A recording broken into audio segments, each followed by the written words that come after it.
এবং আপনাদের হয়তো অনেকের মনে থাকার কথা, আমরা যখন ব্রিফিং করেছি গণমাধ্যমে তখনও বলেছি যে 4টা কমিশনের ব্যাপারে পার্টিকুলারলি বলেছি যে গণতদন্ত কমিশন করতে হবে। তার ভিতরে একটা হচ্ছে গুম কমিশন।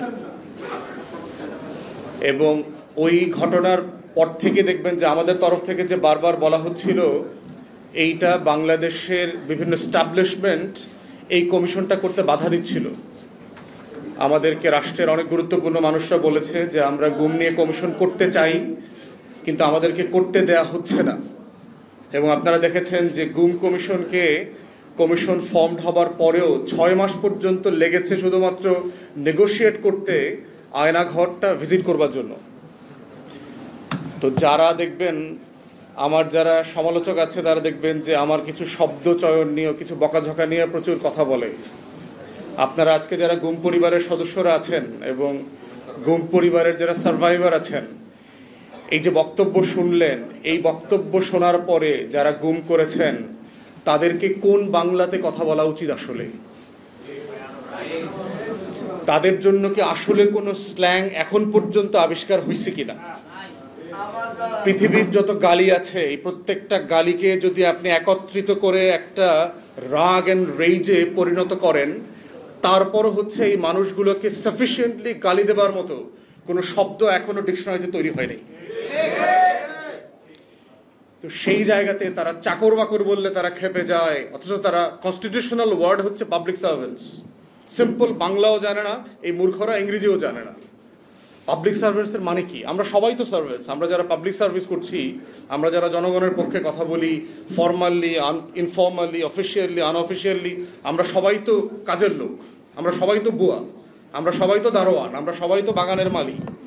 তো আপনি বাগান ঝাড়ু দেবেন, কিন্তু আপনি পরিচয় দিতে চান আপনি ব্রাহ্মণ, আপনি মালি হইতে চান না, তাহলে আপনি বাগান পরিষ্কার করবেন কিভাবে? তো এই শব্দে আটকে গেছে আমাদের লোকজন। তো সেই জায়গাতে দেখবেন যে আমি বরাবরই বলেছি, এই সরকার আসার পর থেকে বারবার বলেছি, যত উপদেষ্টাদের সাথে দেখা হয়, টেলিভিশনে, বাইরে, প্রোগ্রামে, আমি বারবারই কথাটা বলি, গুম কমিশনটাকে করার উদ্যোগকে স্বাগত জানিয়েছি, কিন্তু এটা করার মধ্য দিয়ে এই যে আপনাদের কথা শোনার, ভিকটিম ফ্যামিলির কথা শোনার যে আবদারটা ছিল, এই আবদারটাকে পাবলিক করা হয় নাই। আমরা বলেছিলাম যে গুম কমিশনটা হইতে হবে হচ্ছে আপনার একটা পাবলিক কমিশন হইতে হবে। আমেরিকাতে কংগ্রেসে, সিনেটে যে হিয়ারিং হয়, সেই পাবলিক হিয়ারিংয়ের মডেলে ব্রিটিশ পার্লামেন্টে, ইউরোপিয়ান পার্লামেন্টে এগুলোর কাস্টমস আছে, কনভেনশন আছে। সেই আদতে এখানে শুনানি হইতে হবে। এবং সেই শুনানিতে আজকে যারা আপনারা ভয়েডের প্রোগ্রামে এসছেন, আপনাদের কষ্টের কথা বলছেন এবং সেটা সংক্ষেপ করে বলতে হচ্ছে, গল্পটা তো আসলে সংক্ষেপ না। এই যে প্রত্যেকটা মানুষের জীবনের একটা গল্প, এই গল্পটা তো একটা living memory of A cinematic tail. এই বাংলাদেশি নাটক সিনেমা দেখলে মনে হবে যে এইসব গর্ধবরা এইসব মানে গল্প লেখে কোথায়?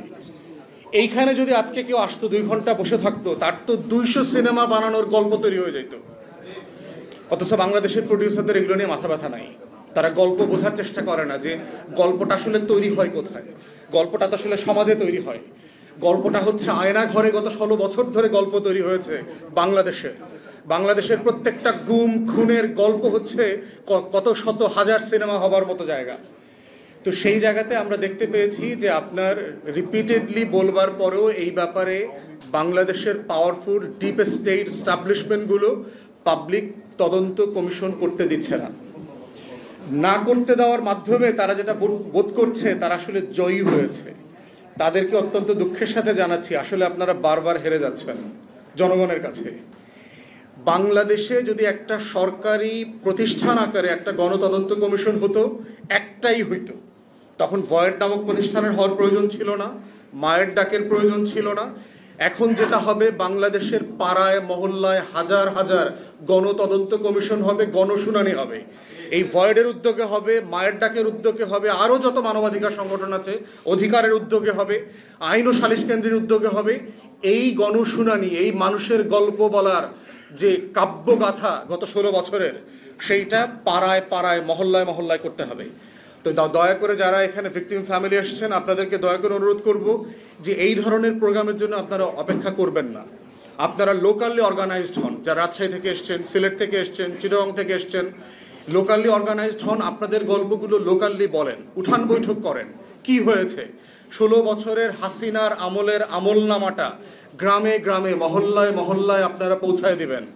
ভোট আসছে না, ভোটের সময় যেন জবাবদিহি করতে পারেন, কই গত 8 মাসে তো তোমাকে দেখি নাই আমার বাড়ির পাশ দিয়ে যাইতে, গত 16 বছরে আমার গল্প শুনতে তো তুমি আসো নাই, গত 16 বছরে আমার দুঃখ কষ্ট, আমার সংসার কিভাবে চলেছে, আমাকে যে মিথ্যা মামলা দিয়ে হেনস্থা করেছে, আমার দোকান বন্ধ হয়ে গেছে, আমি হাজিরা দিতে পারি নাই, আমার চিকিৎসা করতে পারি নাই, আমার বোনের বিয়ে দিতে পারি নাই, এই মজলুম জীবনযাপনের করার সময় তো তুমি আসো নাই। তাহলে আপনার গল্পটা যেন আগামী ভোটের নির্ণায়ক শক্তি হয়, এইটার জন্য হচ্ছে আমি বলছি যে ঘুম পরিবারের প্রত্যেকটা পরিবার তার মহল্লাতে আপনারা অর্গানাইজড হন। আপনারা নতুন করে ক্যাম্পেইন শুরু করেন প্রত্যেক পাড়ায় মহল্লায়, যে আগামী নির্বাচনের এইটা এজেন্ডা হইতে হবে, যে আগামী নির্বাচনে আপনি আসবেন আর মানুষ চোখ বন্ধ করে পুরাতন আমলের ব্যালটে ভোট দিয়ে দিবে, এইটা যেন না হয়। বাংলাদেশ 2 মানে বাংলাদেশ 2, দায় ও দরদের রাজনীতি মানেই হচ্ছে বাংলাদেশ 2, 1400 শহীদের রক্ত মানে হচ্ছে বাংলাদেশ 2, বাংলাদেশ 2 মানে হচ্ছে আপনাদের প্রত্যেকটা পরিবারের গল্পগাথা কাব্যগাথা হচ্ছে বাংলাদেশ 2। আপনাদের গল্প দিয়ে আগামী দিনের বাংলাদেশ বিনির্মিত হইতে হবে। আপনাদেরকে ছাড়া, আপনাদের গল্প বয়ান ছাড়া আগামী দিনের বাংলাদেশ হইতে পারবে না। এইটা হচ্ছে আগামী দিনের রাজনীতি। এবং সেই জায়গাতে আপনাদের এই প্রত্যেকটা ফ্যামিলির পাওয়ারফুল জায়গা আছে, এবং আমি এটা বিশ্বাস করি আপনারা মহল্লায় মহল্লায় অর্গানাইজড হন, এবং তখন এই ধরনের ভয়েডের যারা নেতৃবৃন্দ আছেন, মানবাধিকার কর্মী আছেন, আপনারা ওনাদেরকে দাওয়াত দেন। কারণ আপনাদের পক্ষে ঢাকাতে প্রত্যেকটা মিটিংয়ে অ্যাটেন্ড করা, মানববন্ধনে, তারপরে মিছিলে সমাবেশে আসাটা আপনাদের জন্য অনেক জটিল। তাই আপনারা লোকালি এটা অর্গানাইজ করেন। আর গণমাধ্যম, মূলধারার গণমাধ্যম গত 16 বছরে তো আমাদেরকে কাভারেজ দেয় নাই, আমরা দেখেছি আমাদের, কারণ ওনাদের লিমিটেশন ছিল। অধিকাংশ মালিক আওয়ামী লীগের, এরা হচ্ছে ডিজিএফআই এনএসআর ইনস্ট্রাকশনে চলে, কোন নিউজ যাবে কোন নিউজ যাবে না, টকশো থেকে মেহমান হইতে পারবে পারবে না, দিয়েছে কারা? এই যে আমাদের অনলাইনের ভাইরা দিচ্ছেন, যারা অনলাইন সাংবাদিকতা করেন, হিউজ কাভারেজ দিয়েছে। আপনারা আমাদেরকে এইভাবেই চিনছেন। আমরা যে ঢাকায় বসে 10 জন 20 জনের সমাবেশে বসে চিৎকার চেঁচামেচি করছি, ওনাদের মাধ্যমে আপনারা চিনেছেন। তা আপনাদের প্রত্যেকের কিন্তু এরকম একটা মিডিয়া ঘরের মধ্যে আছে, আপনাদের ফেসবুক আছে, আপনাদের ইউটিউব আছে, অথবা আপনারা এই উঠানে উঠানে করে এই গুমের গল্প নাটকগুলো আপনারা তুলে ধরেন। আপনার লোকাল স্কুলে যান, প্রত্যেক স্কুলে দেখবেন বার্ষিক প্রতিযোগিতা হয়, প্রত্যেক কলেজে হয়, মাদ্রাসায় হয়। এই যে আবু সাইদকে ঘিরে দেখবেন এখন প্রচুর নাটক হচ্ছে গ্রামে মহল্লাতে। আপনার মহল্লাতে মহল্লাতে আপনাদের জীবনের এই গল্পগুলো তুলে নিয়ে আসেন। এখানে রাজশাহী অঞ্চলের 2 জন সাংবাদিক ভাই আছেন, গল্প লিখতে পারে, উপন্যাস লিখতে পারে, আপনারা দায়িত্ব নেন। আপনাদের এই গুম পরিবার নিয়ে গল্প লিখবেন, আপনাদের এই গুম পরিবার নিয়ে এই গল্পটা আপনার লোকাল মহল্লার স্কুলে মঞ্চায়িত হবে, সেই উদ্যোগ আপনারা নেন। এটার মধ্য দিয়ে যেটা হবে যে এইটাই হচ্ছে বাংলাদেশের গল্প আকারে তুলে আসবে, ফুটে আসবে। শুধু ঢাকার দিকে তাকায় থাকবেন না, ঢাকা কিন্তু করাপ্ট জায়গা। ইবনে খালদুন যারা পড়েছেন তারা জানবেন যে শহর এবং কেন্দ্র হচ্ছে is the centre of the corruption and criminal সিন্ডিকেটস। এই জন্য শহরের উপরে সবসময় ভরসা করবেন না। 24-এর গণ অভ্যুত্থানের শহরের লোকরা থেকে গ্রামের লোকরা বেশি শহীদ হয়েছে। আমরা যখন শহীদদের কবর জিয়ারত করতে যাই, ঢাকাতে শহীদ পাওয়া যায় না, বড় বড় শহরে শহীদ নাই। বড় বড় শহরে শহীদ হয়েছে কিন্তু গ্রামের ছেলেমেয়েরা হয়েছে, শহরের লোকরা হয় নাই। তাহলে বাংলাদেশের সহ আমার এই রাষ্ট্রের প্রাণ হচ্ছে আমার প্রান্তিক জনগোষ্ঠী। ওই যে ভাই বলে গেছে, এমন লোকের বিরুদ্ধে মামলা দিয়েছে যিনি অশিক্ষিত মানুষ জানেন না কি অবস্থায় আছেন, কিসের মামলা, কেন আমাকে হাজিরা দিতে হয়। অতএব সেই জায়গাটাকে আমরা দেখতে চাই যে এই জুলুমকে নিয়ে বাংলাদেশে একটা কালচারাল রেভলিউশন হয়ে গেছে। এবং আমি ভয়েডকে অনুরোধ করব, আরও যারা অধিকারের নেতৃবৃন্দ এখানে আছেন তাদেরকে অনুরোধ করব যে আপনারাও এই ইভেন্টগুলোকে মানে প্রান্তিকে নিয়ে যান। মানে এটা যেন শুধু শহরের মধ্যে না থাকে, প্রান্তিকের গল্পগুলো যেন ফুটে ওঠে। এখন হচ্ছে যে আপনার এই হইল কেন, এই যে গুম খুনের আয়নাঘরের জল্লাদ ঘরের যে নাটক দেখলাম আমরা 16 বছর, এই গল্পের শুরুটা কোথায় দেখেন? এই গল্পের শুরুটা হচ্ছে যে আপনার ক্লাস অফ সিভিলাইজেশন যদি কেউ পড়ে থাকেন, হান্টিংটনের theory, end of history, Fukuyama, আপনার পিনাক নামে আমেরিকার থিঙ্ক ট্যাঙ্ক আছে, project for new American century, যেটা 90-এর দশক থেকে তারা এটা নিয়ে কাজ করেছে। প্রত্যেকটা সুপার পাওয়ারকে তার এনিমি প্রজেক্ট করতে হয়, যে আমার ফিউচার এনিমি কে। এটা সব সুপার পাওয়ার করে। এটা যখন মুসলমানরাও যখন অটোমানদের মতো মানে সারা দুনিয়া বিজয় করে বেরিয়েছে, অথবা বাগদাদ থেকে আব্বাসিদ উমাইয়াদরা যখন দুনিয়া শাসন করেছে, ফাতেমিদরা করেছে, সাফাবিদরা করেছে, তারাও করেছে। এটা ক্ষমতার সাথে সম্পর্কিত। তো ফিউচার প্রজেকশনটা এনিমি সাপেক্ষে করতে হয়। তো সেইখানে আপনার দেখবেন যে 90-এর দশকের যদি লেখাজোখাগুলো পড়েন, আপনার দেখবেন যে বিখ্যাত বইগুলো এসছে, প্রত্যেকটা বইতে ফিউচার এনিমি আকারে ইসলাম, মুসলিম সোসাইটি, মুসলিম কান্ট্রি এবং মুসলমানদের সভ্যতাকে আইডেন্টিফাই করেছে তারা, যে পশ্চিমা সভ্যতার আগামী দিনের শত্রু হচ্ছে মুসলমানরা। এবং জেনারেল ম্যাকক্লেস্কি নামে আমেরিকান বড় জেনারেল ছিল, তার একটা ইন্টারভিউ আপনারা ইউটিউবে এখনো পাবেন। সেটা হচ্ছে 1/11-এর ঘটনার আগেই পেন্টাগনে উনি গেছেন, ফেরবার পথে ওনার এক জুনিয়র অফিসার বলছে যে এখানে তো প্ল্যান হয়েছে 7টা মুসলিম দেশে যুদ্ধ করা হবে, ফ্লাড করে দিতে বলা হয়েছে। তো উনি আশ্চর্য হইলেন যে 7টা মুসলিম দেশ, তো আমরা মানে এটার কারণ কি, কেন হবে এটা? বলে স্যার এত কিছু জানি না, বড় ধরনের ইভেন্ট ঘটবে।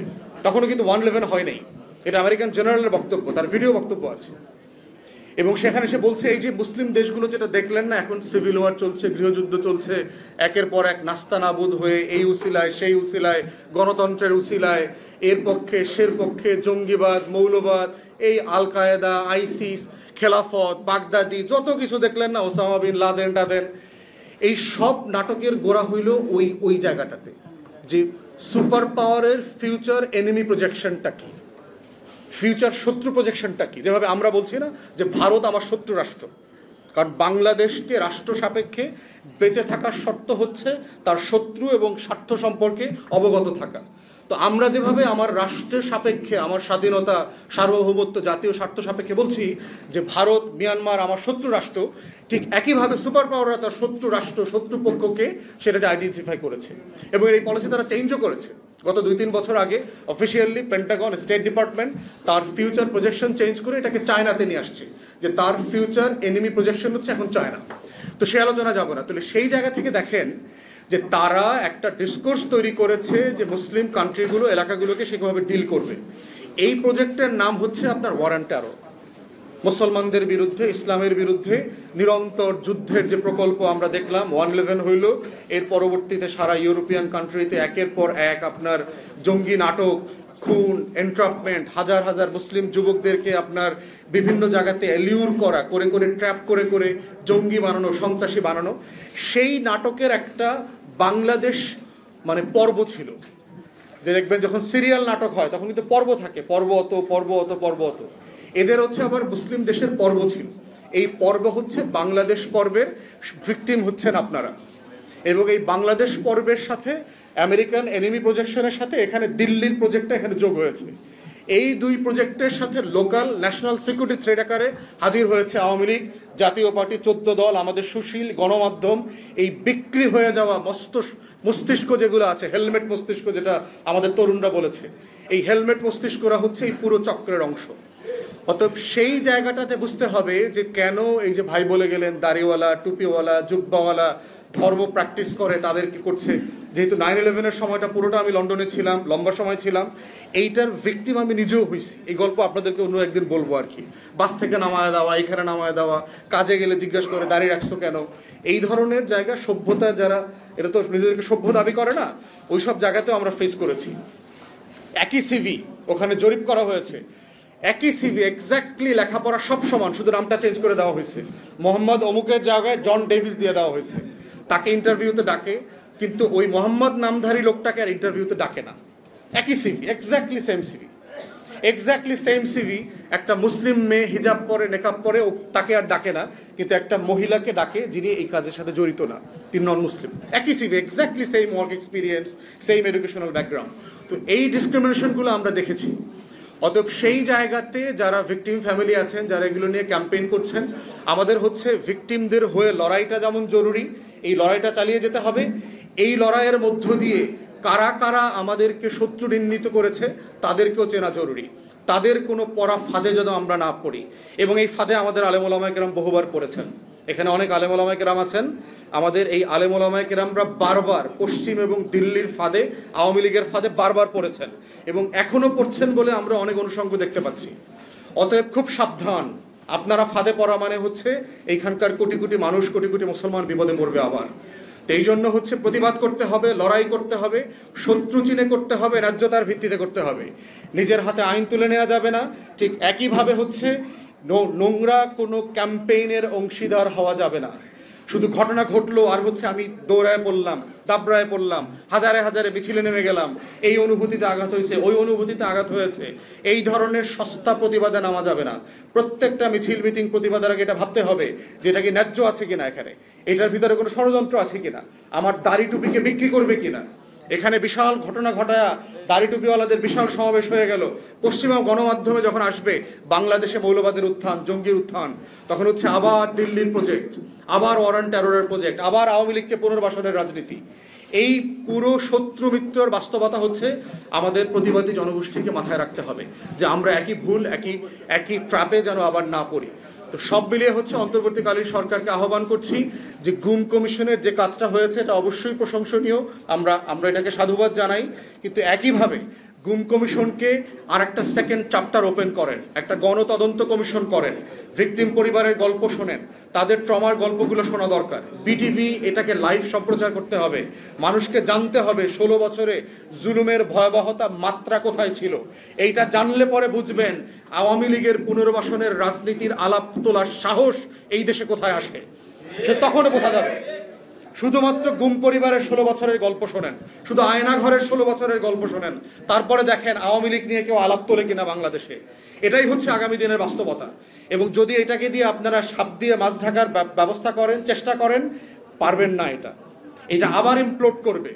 কারণ কষ্টকে যদি আপনি ইনসাফের ভিত্তিতে ভেন্টিলেট করতে না দেন, এই কষ্ট বারবার জেগে উঠবে, এই কষ্ট বারবার বিভিন্ন ফর্মে ফিরে আসবে এবং সেই কষ্ট আপনি নিয়ন্ত্রণ করতে পারবেন না। এর একমাত্র জায়গা হচ্ছে এই কষ্টের কথা শুনতে হবে, ইনসাফ করতে হবে। প্রত্যেকটা ব্যক্তি, প্রত্যেকটা পরিবার, প্রত্যেকটা মজলুমের প্রতি ইনসাফ করাই হচ্ছে বাংলাদেশ 2-এ দায় এবং দরদের রাজনীতি। আপনাদের এই লড়াইতে আমরা আছি, থাকবো ইনশাল্লাহ, যতদিন না পর্যন্ত ইনসাফ পাওয়া যাচ্ছে। সবাইকে অসংখ্য ধন্যবাদ। আসসালামু আলাইকুম।